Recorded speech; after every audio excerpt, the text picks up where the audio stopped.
오늘 우리가 함께 볼 하나님의 말씀은 요한일서 4장 7절부터 11절까지의 말씀입니다. 요한일서 4장 7절부터 11절까지입니다.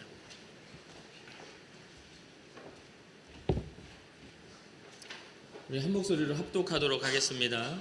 사랑하는 자들아, 우리가 서로 사랑하자. 사랑은 하나님께 속한 것이니 사랑하는 자마다 하나님으로부터 나서 하나님을 알고 사랑하지 아니하는 자는 하나님을 알지 못하나니 이는 하나님은 사랑이심이라.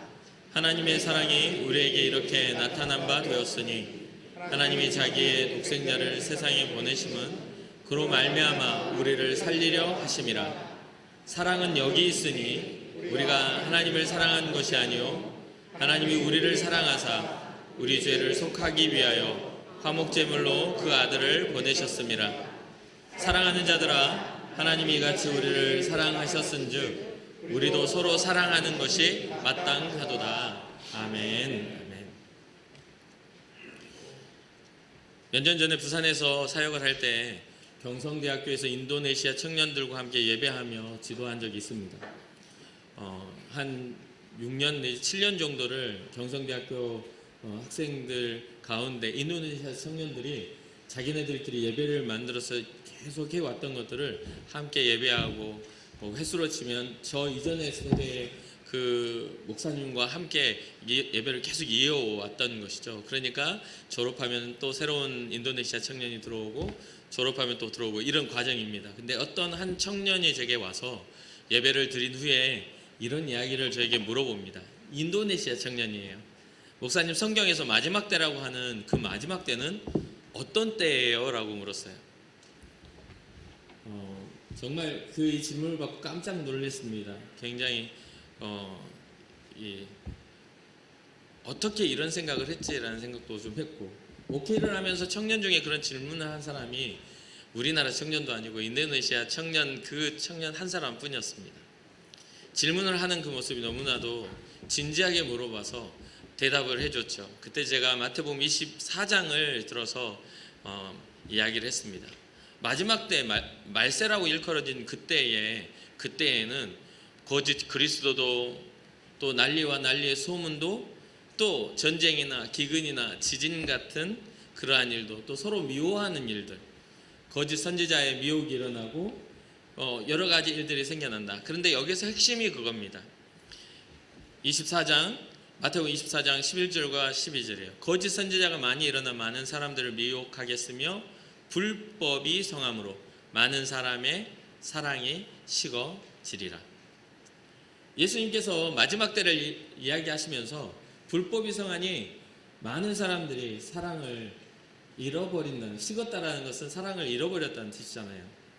그런데 우리가 사랑을 몇 가지로 이렇게 구분해 보면 간단하게 한 4가지 정도로 우리는 구분합니다. 먼저는 부모와 자식 간의 사랑. 그 부모가 자녀를 낳아서 키울 때 또 자녀가 부모를 향한 공경의 마음으로 사랑하는 것, 부모와 자식의 사랑을 이야기하고요. 또 살면서 우정의 사랑, 친구와 친구 간의 우정적인 사랑을 이야기합니다. 그리고 그것과는 결이 좀 다른 이성적인, 교제하고 결혼을 하고 또 미래를 살아가는 이성적인 그런 사랑을 이야기하고, 마지막으로는 하나님의 사랑 아가페를 이야기합니다.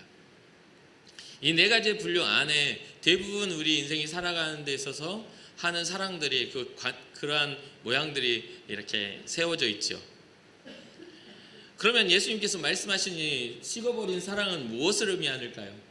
우리가 살아가면서 마지막 때를 일컬어질 때에 부모와 자식 간의 사랑이 식어진 것이 말세의 증거일까요? 아니면 우리가 우정적인 사랑을 잃어버리고 서로가 서로를 사랑하지 않는 그런 사회적 현상이 말세의 증거일까요? 아니면 이제는 혼자 살겠다고 비혼주의자들이 생겨나고 이성적인 사랑도 포기하는 시대이기 때문에 말세인 걸까요? 예수님이 말씀하시는 불법이 성에서 식어버리는 그 사랑은 무엇을 의미하는 겁니까? 그것은 바로 불법이라는 것은 법이 세워지지 않고 범법이라는 거잖아요. 그러면 이 성경을 볼 때 우리는 범법을 무엇이라고 이야기합니까? 하나님을 향한 죄를 범법이라고 이야기합니다. 죄의 기원이 하나님과의 관계의 무너짐, 하나님의 권위와 사람의 관계, 하나님의 관계와 사람의 관계의 사랑이 무너져 버린 것을 의미해요. 거짓 선지자들이 와가지고 무엇을 전하고 그거로 그 잘못된 그 지식으로 인해 불법이 성행해지며 사랑이 식어지는 건 하나님이 없다는 시대가 점점 돼간다는 거죠. 이 질문을 한 인도네시아 청년의 그 인도네시아는 지금도 약 87%가 이슬람입니다. 제가 이 친구들을 지도하기 시작했을 때 검색을 해서 찾아봤을 때 인도네시아의 기독교율이 4%였어요. 인도네시아 안에 기독교인이 4%. 그런데 지금 현재 오늘 아침에 최종으로 제가 검색하고 보니까 인도네시아의 기독교인이 9%로 늘었습니다. 지난 시간 속에서. 사랑하는 성도 여러분, 영적인 질문을 가지고 하나님 앞에 신앙의 고민을 하지 않는 곳은 발전이 일어날 수가 없습니다. 작은 그 이슬람권에 사는 청년마저도 마지막 때 주님 오시는 날을 어느 때라고 해야 합니까? 라고 그렇게 질문해야 하는 과정 속에 우리는 지금 무슨 질문으로 주님 앞에 서 있는지를 고민해 보아야 하는 것이죠. 불법이 성하는 그 자리에 하나님과의 관계가 무너지고 사랑이 식어지면 연결지어진다고 저는 생각을 해요. 아가페의 사랑, 하나님으로부터 출발된 이 사랑을 회복한 사람이 다른 사랑도 온전하게 할 수 있다고 생각을 해요. 그래야 완전하다고 생각합니다. 어느 일부분에서는 잘할 수도 있겠죠.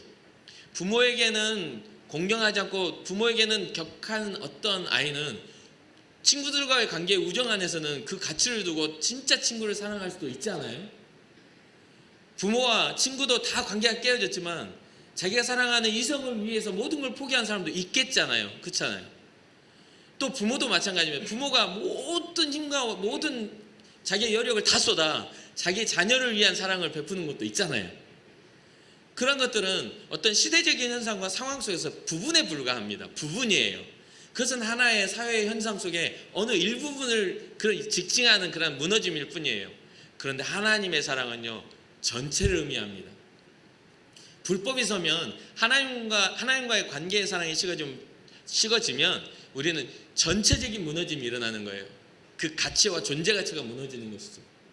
더 재미있는 게 뭐냐면요, 우리나라를 검색하면요, 우리나라의 무종교가 56.1%로 나옵니다.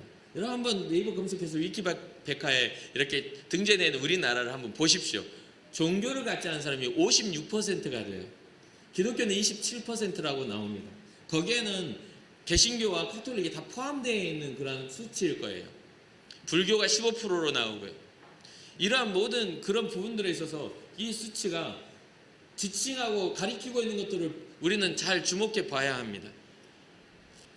우리 안에 일어나는 모든 그런 상황 속에서 지금 현재 우리는 믿음의 사람이 존재하지만 믿지 않고 하나님이 없다 하며 살아가는 사람들이 늘어나는 시대에 살고 있단 말이에요.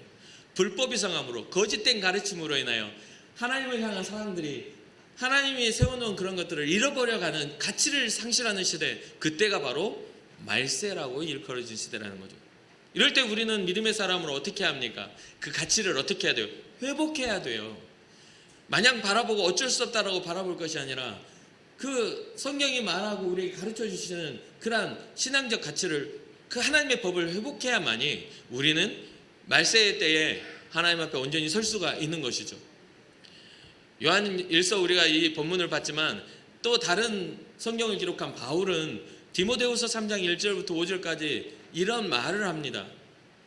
너는 이것을 알라. 말세에 고통하는 때가 이르러 사람들이 자기를 사랑하며 돈을 사랑하며 자랑하며 교만하며 비방하며 부모를 거역하며 감사하지 아니하며 거룩하지 아니하며 무정하며 원통함을 풀지 아니하며 모함하며 절제하지 못하며 사나우며 선한 것을 좋아하지 아니하며 배신하며 조급하며 자만하며 쾌락을 사랑하기를 하나님 사랑하는 것보다 더하며 까지가 고통의 시작과 끝을 이야기합니다.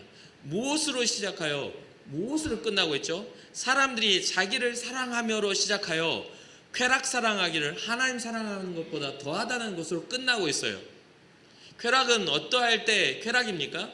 나 자신이 느끼는 감정이 쾌락적일 때 쾌락이라고 합니다. 고통을 쾌락이라고 하지 않아요.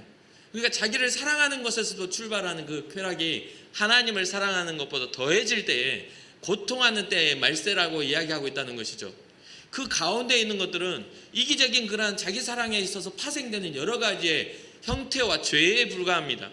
그래서 바울은 이 모든 어떤 그 말세의 증거들을 어떤 고통의 환경, 고통의 어떤 상황에 두지 않습니다. 본질적인 개인의 관념과 삶의 추구가 무너지는 것들의 그 말세의 증거가 나타난다라고 이야기하고 있어요. 세상은 다 평안해도 나는 평안하지 않을 수가 있잖아요. 나는 평안해도 세상은 평안하지 않을 수가 있어요. 그렇기 때문에 이러한 어떤 그러한 개인적인 그러한 기준들은 세상의 마지막을 결정할 수가 없어요. 어떤 사람은 말세가 도래하지 않아도 지옥 같은 말세를 경험하는 사람이 있잖아요. 말세가 도래하지 않아도 전쟁이 일어나지 않는 이 나라 이 땅에서도 전쟁같이 살아가는 사람들이 있잖아요. 그렇기 때문에 그러한 환경과 현상의 말세의 고통이 아니라 본질적인 추구의 무너짐이 고통스럽게 다가오게 된다는 거예요. 결국 이 고통은 무엇이냐? 하나님의 심판의 때가 도래하는 데에 대한 고통인 것이죠. 마지막 때의 고통, 구원받지 못하는 자의 상실된 고통이 이루어지는 것에 대한 경고입니다. 그러면서 5절에 뭐라고 하냐면 경건의 모양은 있으나 경건의 능력은 부인하는 이 같은 사람들, 모양은 가지고 있지만 능력을 부인하는 이 같은 사람들, 그 사람들에게서 네가 돌아서라. 어떤 사람입니까? 자기의 감정을 더 우선시하는 사람, 돈을 사랑하고 자랑하고 교만하고 비방하고 부모를 거역하고 감사하지 아니하고 거룩하지 아니하며 무정하며 원통함을 풀지 아니하며 모함하며 절제하지 못하며 사나우며 선한 것을 좋아하지 아니하며 배신하며 조급하며 자만하며 쾌락을 사모하는 사람들, 그 사람들에게서 어떻게 하라? 돌아서라. 돌아서 버려야 돼요. 그런 것들을 돌아서라는 걸 버리고 막 거기서 막 비난하고 싸우라는 이야기가 아니에요. 거기서부터 멀어지라는 것이죠. 거절하라는 거예요. 이 같은 죄의 현상들을 우리의 삶에 들어오지 못하도록 거절하라. 자기 사랑하는 것보다 하나님 사랑을 먼저 하는 사람들이 여러분 삶에 있기를 주님의 이름으로 축복합니다. 이기주의적인 마음은요 되게 편합니다. 굉장히 좋아요. 나만 좋으면 되니까. 그렇잖아요. 나만 편하면 되고 나만 좋으면 되니까 얼마나 좋습니까? 그러나 이것은 결국은 고통을 가져오게 돼 있어요. 고통의 관계를 가져올 수밖에 없습니다. 결국 나 자신만 좋은 것은 상대방에겐 좋지 않다는 뜻이에요.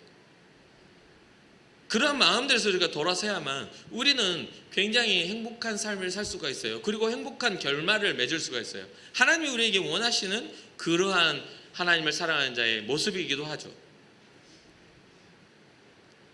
누구나가 자기의 유익함을 쫓아 살아갑니다. 손해되는 상황이 될 때 조율하는 것보다 참는 행위보다는 관계적으로 깨지거나 다툼이나 분쟁이 일어나게 쉽게 돼 있어요. 왜요? 그게 바로 사람의 이기적인 마음에서 출발하는 거니까. 개인적으로도 불행해지지만 어떤 그룹이나 사회적으로도 불행해지는 현상들이 일어나는데 이 개인적인 이기가 집단으로 번지게 되면 전쟁이 일어납니다.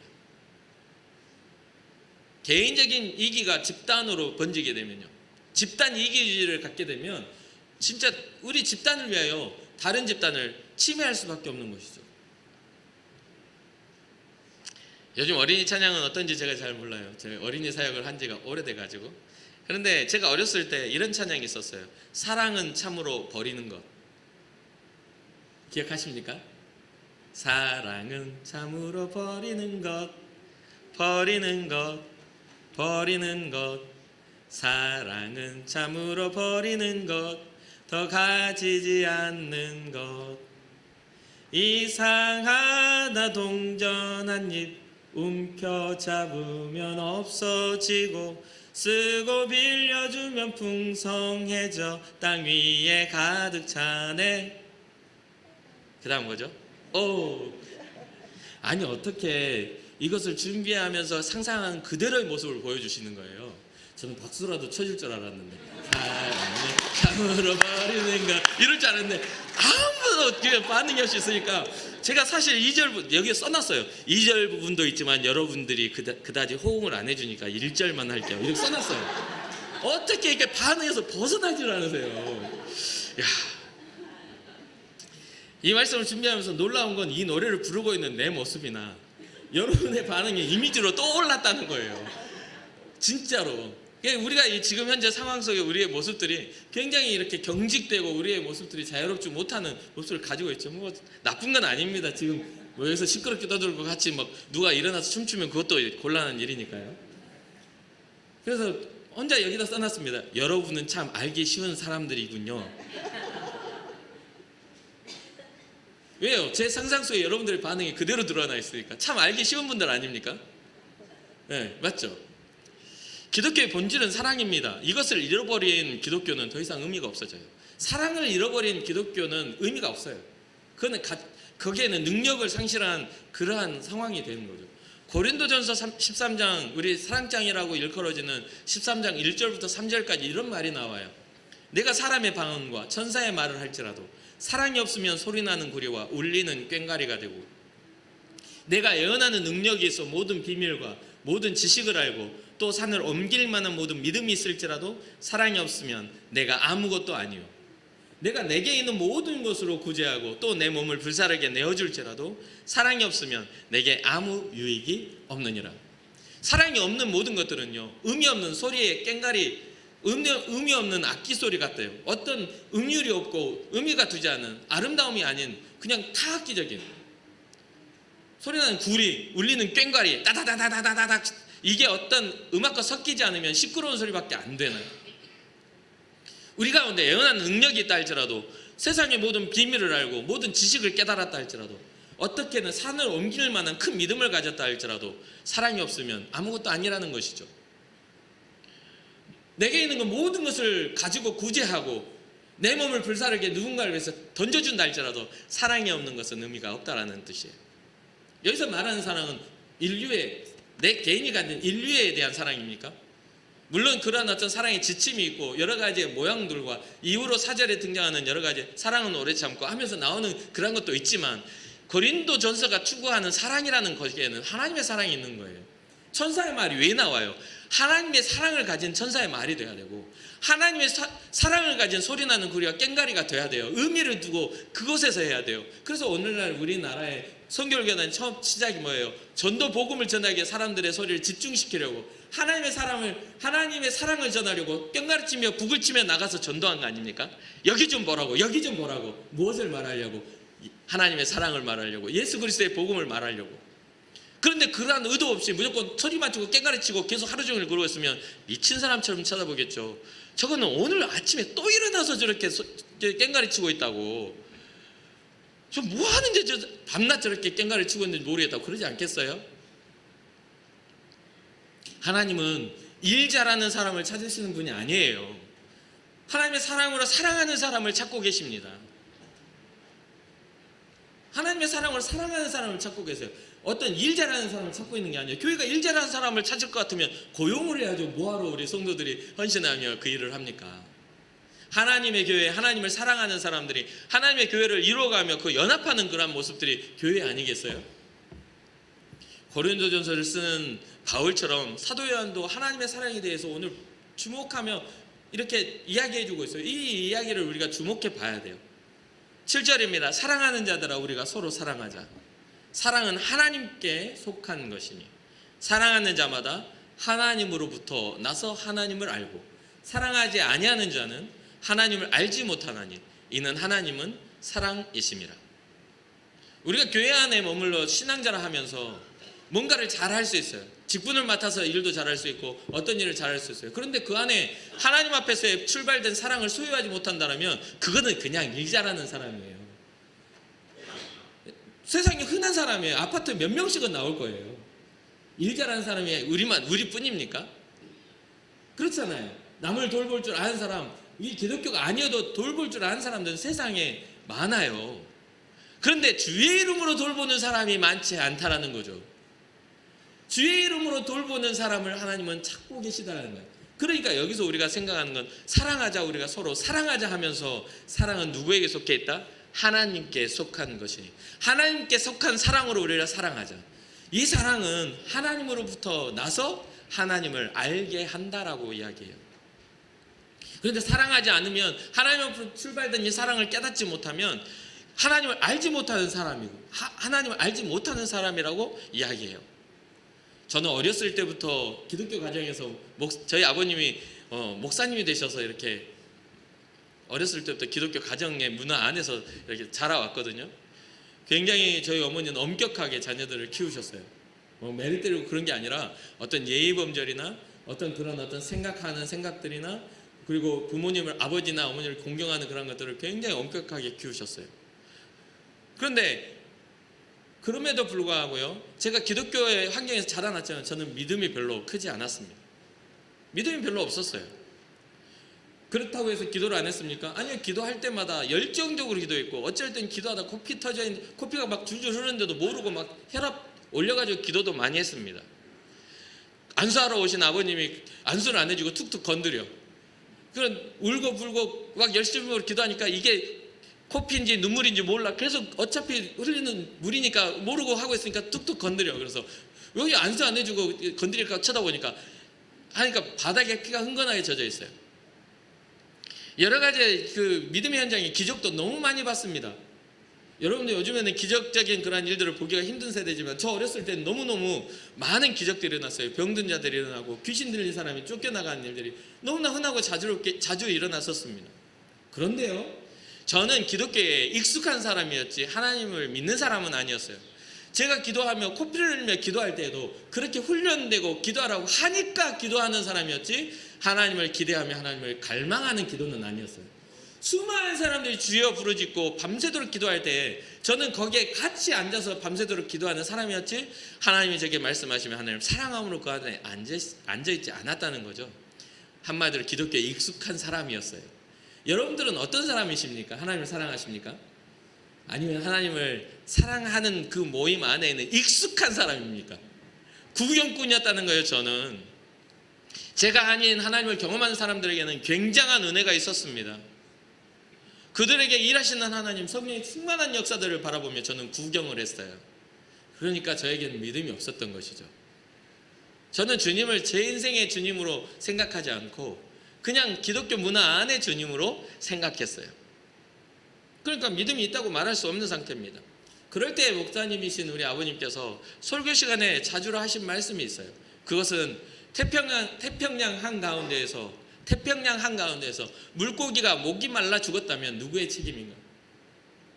여러분들은 은혜의 현장 속에 있잖아요. 근데 은혜를 받지 못하는 건 누구의 책임입니까? 하나님의 책임입니까? 하나님은 여전히 우리에게 성령을 물붓듯이 부어주신다는 약속이 있어요. 근데 그 약속이 있는데 우리는 성령을 받지 못하네요. 예배 가운데 말씀의 감격을 갖지 못하네요. 그게 하나님의 책임입니까? 주도하셔서 눈 떠 해가지고 잠자고 있는 사람 하나님이 오셔가지고 눈을 딱 찌르면서 이 자식이 하면서 해야만 눈이 떠집니까? 그거는 개인의 의지예요. 우리에게 주신 사랑은 하나님의 의지지만 그것을 믿고 영접하는 건 우리의 의지로 남겨놓으셨단 말이에요. 그러니까 성경도 말하잖아요. 영접하는 자, 곧 그 이름을 믿는 자들에게는 이라는 단서가 붙잖아요. 사람이 마음으로 믿어 의에 이른다라는 단서가 있잖아요. 입으로 시인하여 구원에 이른다라는 게 있는 거잖아요.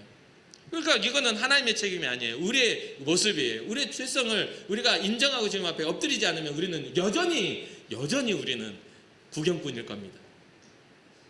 어떤 상황이 일어나면 아까 말했던 비방하고 조롱하고 그 고역하고 여러 가지 그 악한 모습들, 사나우고 선한 것을 좋아하지 않으면 어떤 문제를 대면에서도 그 안에서 우리는 하나님이 원하시지 않는 경건하지 못한 자의 그런 모습들을 드러낼 수밖에 없는 것이죠. 아버지는 항상 말씀 안에 하나님의 사랑이 담겨 있으니 그것을 느껴보라고 우리 형제들에게 권면했습니다. 말씀 안에 하나님의 사랑이 있으니 그것을 느껴봐라. 그 사랑 안에 기적이 있단다. 그 사랑 안에 위로가 있단다. 그 사랑 안에 진정한 생명의 구원이 있단다. 어렸을 때부터 그런 이야기를 듣고 자랐어요. 그런데 그 때가 되지 않아서인지 저는 항상 구경꾼이었고 은혜 받지 못한 자였어요. 그러나 그런 시간을 겪으면서 어느 날 주님이 제게 찾아오셔서 저에게 사랑한다 말씀하시는 그 말씀을 듣고 제 인생의 모든 것들이 해결되고 말았습니다.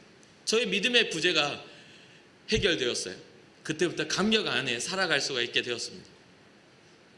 그것을 이해하지 못했을 때, 그러한 때를 깨닫지 못했을 때는 아버지의 말을 전혀 이해 못했어요. 그런데 그거 보니까 왜 이해 못했을까? 제가 돌아보니까요, 저에게는 그것에 대한 관심이 없었더라고요. 하나님이 나를 사랑하신다는 것이 그렇게 크게 관심이 없었어요. 하나님이 나를 사랑한다는 것은 당연하게 그룹 안에 그런 흘러가는 흐름의 일 뿐이고, 그 그룹 안에 있으면 저도 사랑받는 자인 것처럼 착각하고 그런 생각을 하고 있었던 것이지, 진짜 사랑받는 것에 대한 저의 태도는 아무것도 변한 게 없었다는 거죠. 여러분 아십니까? 사랑하면요 눈빛이 달라져요. 사랑하면요 몸짓이 달라져요.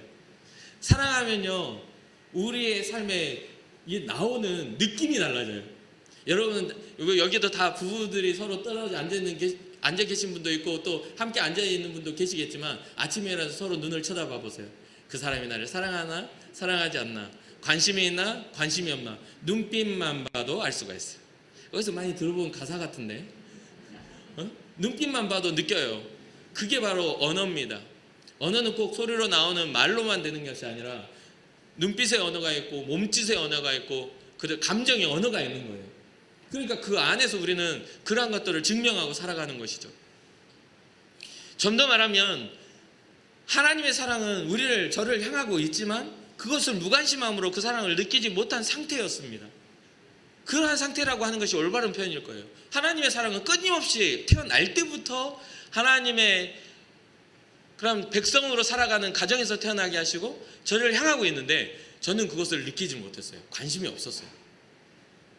그러니 성경은 계속 이야기합니다. 말씀 가운데 뭐가 있다고요? 하나님의 사랑이 있고 하나님의 위로가 있고 하나님의 응답하심이 있고 하나님이 우리를 향하신 하나님의 계획들이 있다라고 그거 계속해서 말씀드리잖아요.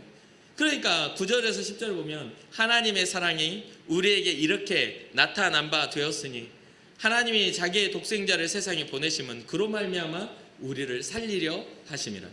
사랑은 여기 있으니, 어디 있다고요? 사랑은 여기 있으니, 이거 말고 하나님의 사랑이 나타난 그리스도 안에 있는 그 보여지는 그곳에 있으니, 하나님 독생하신 아들을 희생시킨 그곳에 있으니, 사랑은 그 안에 담겨 있으니, 우리가 하나님을 사랑하는 것이 아니요 하나님이 우리를 사랑하사 우리 죄를 속하기 위하여 화목제물로 그 아들을 보내셨습니다. 예수 그리스도의 그 사랑 안에 하나님의 사랑이 담겨 있으니, 너희를 살리고자 하는, 너희를 구원하시고자 하는 하나님의 계획이 있으니 그것을 어떻게 알아? 관심을 가지라는 뜻이에요. 남의 이야기, 누군가 알고 있는 이야기, 목사님이니까 그렇게 살아가죠. 저만 성도입니까? 목사로 천국 갑니까? 세상에 뉴스에 나오는 목사들이 다 거룩하던가요? 각자의 선택이 잘못되면 타락한 목사가 생겨날 수 있고, 각자의 선택이 잘못되면 타락한 장로가 생겨날 수 있고, 각자의 믿음의 선택을 잘못하면 타락한 권사가 생겨날 수 있는 거잖아요. 그러니까 이것은 어떤 직분의 문제가 아니라 거룩한 성도로 부름받았느냐의 문제라는 것입니다. 우리가 거룩한 백성으로 하나님의 사랑받는 자로 부름을 받았는가? 우리에게 들리는 소리가 하나님의 사랑을 느낄 수 있는 하나님의 사랑을 담은 소리가 되는가? 그럴 때야만 의미를 둔단 말입니다. 하나님 우리를 어떻게 사랑하셨는지를 알고, 또한 하나님을 사랑할 때 하나님을 이해할 수가 있게 돼요. 하나님의 아버지를 이해할 수가 있게 돼요. 여러분들이 신앙생활을 하면서 제일 많이 듣는 말이 무엇입니까? 여러분들은 어떤 말을 제일 많이 듣고 신앙생활을 하면서 기억하고 계시죠? 이제껏 신앙생활 할 때 제일 많이 들은 단어가 뭐일 것 같아요? 예수님이라는 단어잖아요. 지금 우리가 교회 안에서 예수님이라는 이 단어를 빼버리면 이건 교회가 아니에요. 세상 단체지. 예수의 생명이 흘러가야 돼요. 저는 평생 이 말만 하고 살 거거든요. 아이고 목사님 지난주에 한 설교 또 하는 것 같은데, 이렇게 생각해도 상관없어요. 그 안에 예수님이 있으면 돼. 이걸로 우리는 구원받고 이것을 깨닫기 위하여 여러 가지 말씀들을 우리는 듣고 있는 거예요. 예수의 생명이 내게 흘러갈 수 있도록, 예수의 생명이 내게 영향력을 미칠 수 있도록 우리는 살아가는 것입니다. 그럼 예수님을 들으면서 여러분들은 어떤 생각을 하십니까? 예수님의 십자가를 들으면 무슨 생각이 들고, 예수님의 부활을 들으면 어떠한 마음이 들고, 예수님이 다시 오신 재림의 이야기를 들으면 여러분 어떠한 생각이 들어요? 예수님의 십자가 앞에 우리는 엎드려 정말 송구한 마음으로 통곡하고 울어야 하고요. 예수님의 부활을 들으면 약속하신 성령을 기대하면 우리는 간절히 부르짖어야 하고요. 예수님이 다시 오심을 생각하면 우리는 진짜 긴장된 마음으로 주님을 맞이할 준비를 해야 되는 거 아니겠습니까? 무덤덤하게 교회 안에 구경꾼이 돼요. 오늘은 저 장로님 열심히 기도하는 거 보니까 장로님 은혜 받았나 봐. 평상시에 그렇게 은혜 없이 살더니 오늘은 그래도 하나님이 일하셨나 보네. 이렇게 이야기하고 남을 쳐다보고 구경하고 계시겠습니까? 그렇게 돼서는 안 돼요. 다른 사람이 은혜를 받든 안 받든 그것은 그분의 사정이고요. 하나님 말씀이 내게 일하고 계시느냐가 굉장히 중요한 거예요. 본문에도 이야기를 하시죠. 하나님은 아들을 보내셔서 화목의 제물을 삼으셨다. 누구를 살리기 위해?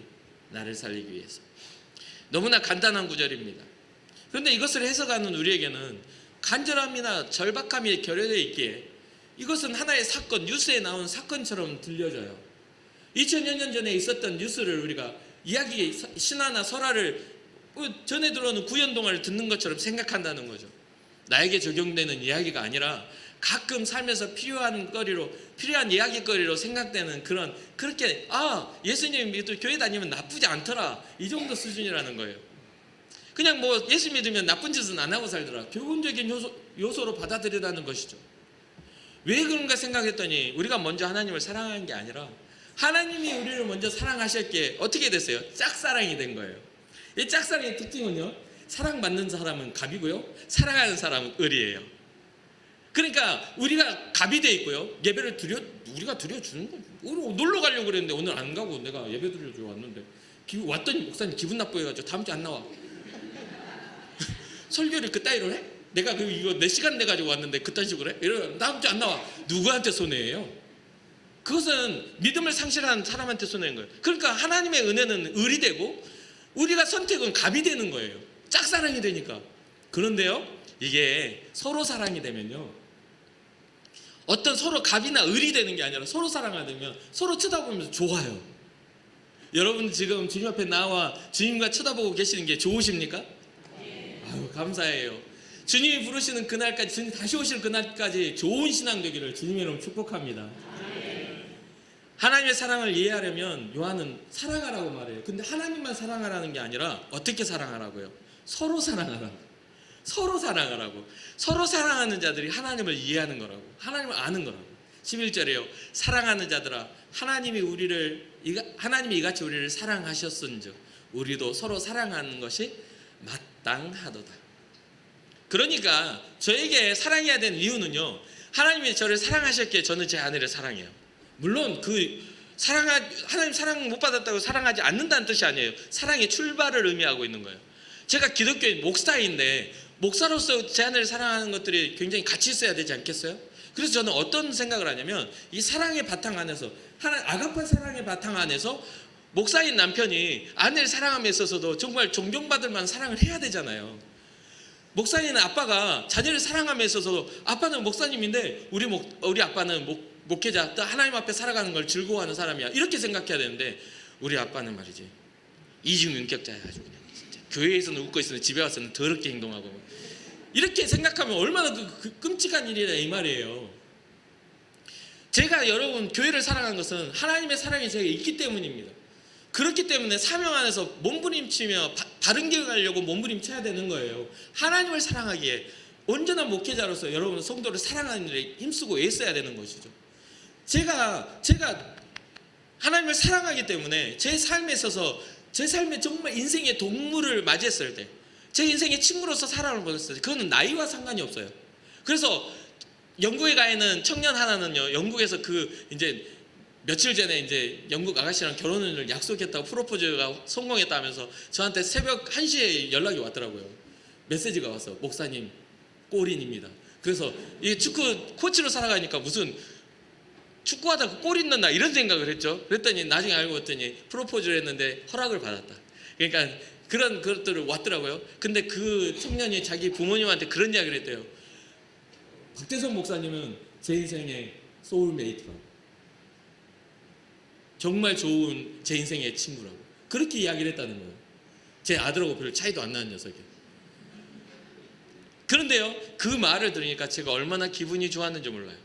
와, 그래, 나이와 상관없이, 우리나라는 나이를 너 몇 살이야, 너 몇 년생이야 이렇게 해서 뭔가를 나누지만, 우리의 인생에 있어서 사실 그거 주님 앞에 서면 아무것도 아니에요. 영원한 생명 안에 갔는데 거기서 나이 따지고 있겠습니까? 다 아름답고 예쁘게 생겼을 텐데. 그러니까 그런 부분들에 있어서 우리의 인생에 있어서 가치는요, 나이의 연도에 있지 않아요. 어린 아이에게도 또 동일한 영혼의 가치가 있는 것이고, 청년의 때도 마찬가지고, 중년의 때도 마찬가지고, 노년의 때도 마찬가지고, 노년을 넘어가 황혼의 때에도 마찬가지예요. 우리는 하나님 앞에서 동일한 가치를 지니고 있어요. 그래서 옆에 있는 분들이 그 가치는요, 말로 설명할 수 없는 정말 천하보다 귀한 가치라는 것이죠. 사랑하는 자들아, 하나님이 이같이 우리를 사랑하였으니 우리도 서로 사랑하는 것이 마땅하다라는 이 말이 우리 교회의 정말 핵심이 되기를 주님의 이름으로 축복합니다. 하나님 우리를 사랑하셨으니 우리도 서로 사랑합시다. 본문을 좀 자세히 보세요. 절대로 하나님의 사랑은 쉽지 않았어요. 왜요?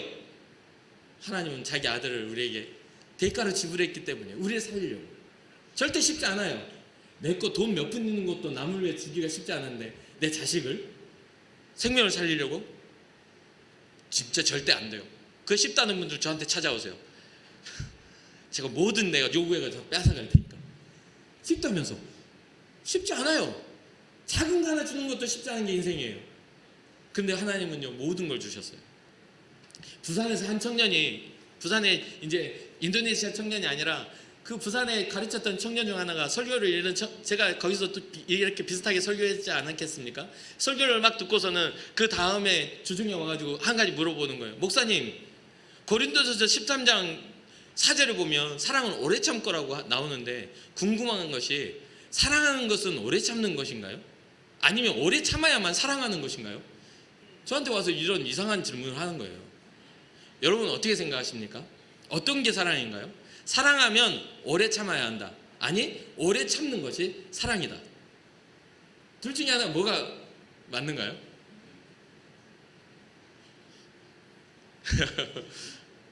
그런 질문을 하면 제가 이제 또 대답을 해줘야 되잖아요. 중요한 건 여기서 방법적인 요소가 아니에요. 아까도 말씀드렸다시피 오래 참는 것이 사랑이라면 인내가 많은 사람은 사랑 많은 건가요? 절대 그렇지 않아요.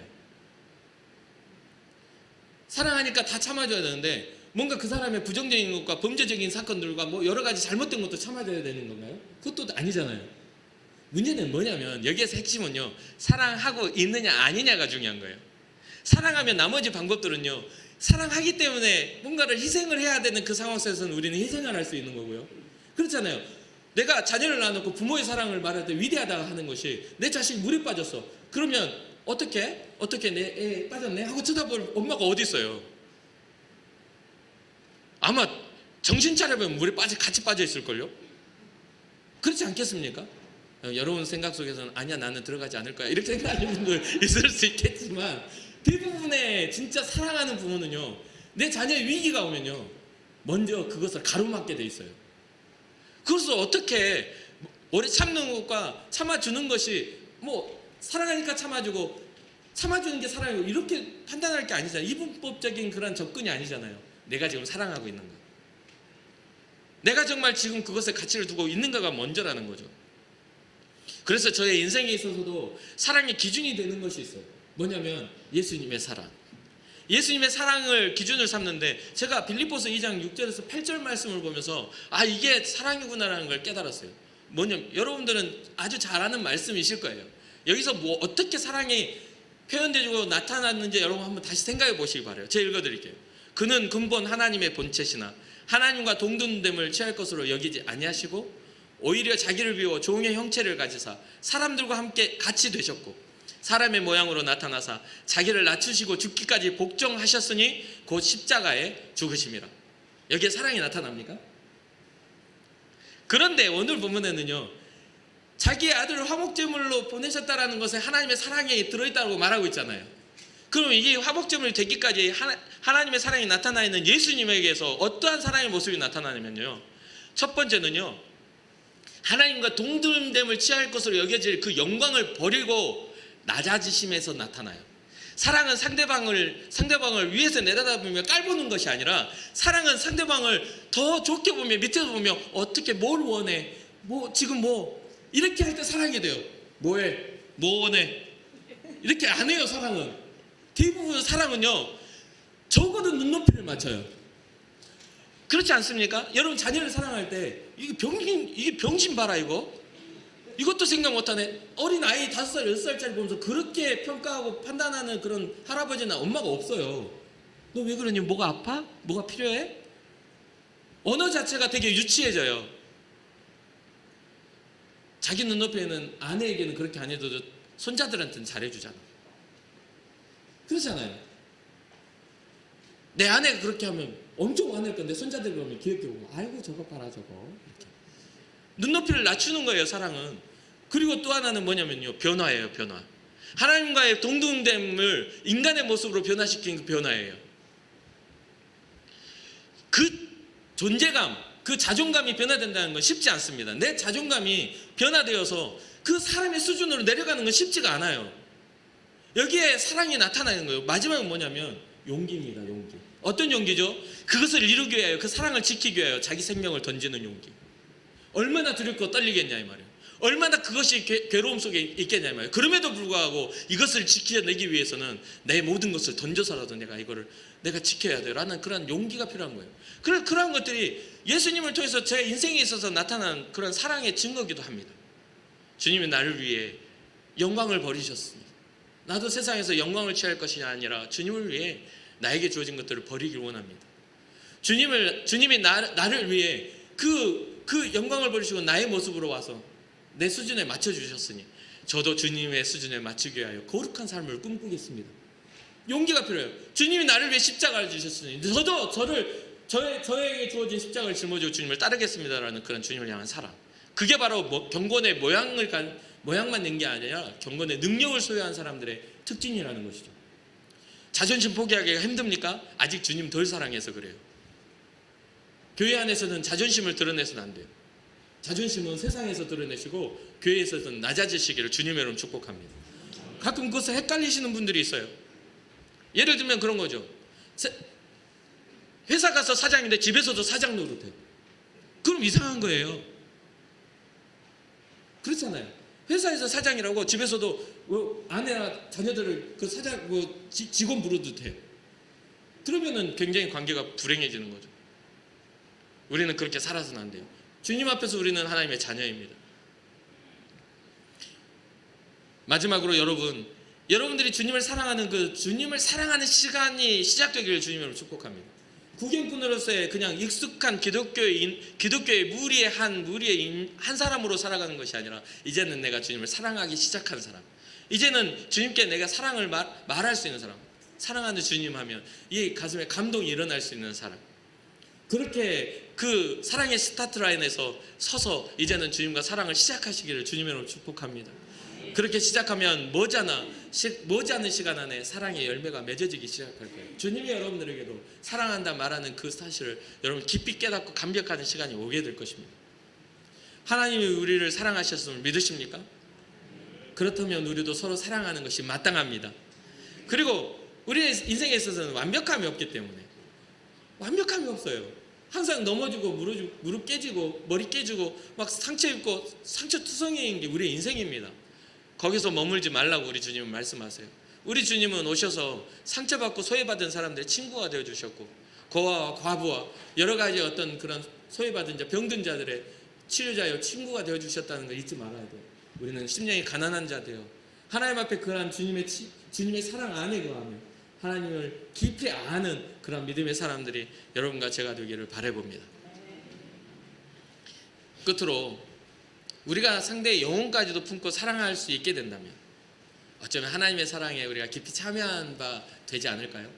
여러분들의 삶에 있어서 누군가를 위해서 기도할 수 있는 믿음의 마음 열려지기를 주님으로 축복합니다. 그래서 우리 인천 궁곡교회가 빈자리가 없는 교회, 하나님의 사랑을 찾기 위해서 정말 세상에서 방황하는 사람들이 인생의 가치를 못 느끼고 항상 괴로워하는 사람들이 이곳에 와서 위로를 받고 하나님이 깊이 사랑한다는 것을 깨달아 아는 그런 믿음의 교회가 되기를 주님의 이름으로 축복합니다.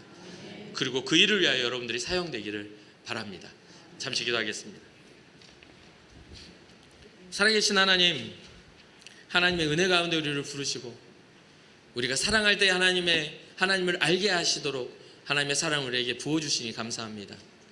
우리의 마음이 세상에 무너지고 우리의 삶이 정말 마귀의 장난질에 넘어질 때에도 하나님은 이미 예수 그리스도를 통하여 마귀를 이기셨고 세상의 모든 권세를 꺾으신 분임을 고백하오니 하나님, 우리가 어그러진 길을 걸어가는 것이 아니라 하나님 앞에서 복음의 길을 걸어가게 하시고 말세의 증거들 가운데 두려워하는 것이 아니라 불법이 성하여 사랑이 식어진 곳에 사랑을 회복하는 그러한 믿음의 사람들 되게 하여 주시옵소서. 하나님의 역사와 능력들이 우리 가운데 충만하게 나타날 줄 믿습니다.